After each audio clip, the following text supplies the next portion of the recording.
Mga katrops, welcome back ulit kayo sa aking channel Sports React PH at ngayon na ay pag-uusapan natin ang balitang posibleng si Stephen Curry na lamang nga daw ang umalis sa Golden State Warriors kapag hindi sila gumawa ng trade.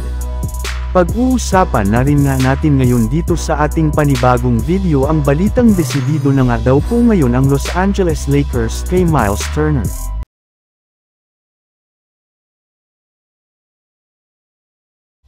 Ginawa na nga mga katrops ng Golden State Warriors ang lahat ng pwedeng gawing adjustment at game plan para lamang manalo sila sa kanilang mga laro at makaangat silang muli sa standings. Ngunit niisaman nga dito ay hindi man lang gumana kaya no choice na nga ang Warriors kundi gumawa na ng trade as soon as possible. Ang problema lamang ay nagdadalawang isip parent nga po hanggang ang kanilang front office lalo na si Mike Dunleavy kung isasakripisyo nila o hindi ang kanilang future para lamang mapalakas ang kanilang lineup. Pero kung sakali man nga daw po na hindi gumawa ng trade ngayong season ang Warriors ay possible nga daw po na mawala sa kanila si Stephen Curry na kino-consider na rin naman nga ang pag-request nito ng trade. Napakaraming mga nakakabiglang bagay na rin naman nga ang nangyari ngayon sa NBA kagaya na lang ng pag-alis ni Klay Thompson sa Warriors at ang naging trade palang nina Luka Doncic sa Lakers at Anthony Davis naman sa Dallas.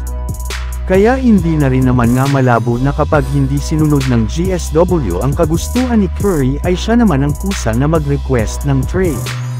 Samantala pumunta naman tayo sa ating sunod na pag-uusapan ngayon sa balitang desidido na nga daw po ngayon ang Los Angeles Lakers kay Miles Turner.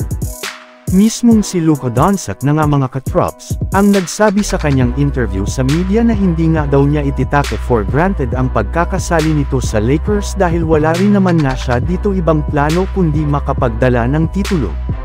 Sinabi pa nga ni Doncic sa ginanap na press conference na gagamitin nga daw niya bilang motivation ang pag-trade sa kanya ng Dallas Mavericks upang mas lalo niya na mapatunayan ang nayang sarili sa pamamagitan ng pagkuha nito ng kanyang kauna-unahang titulo.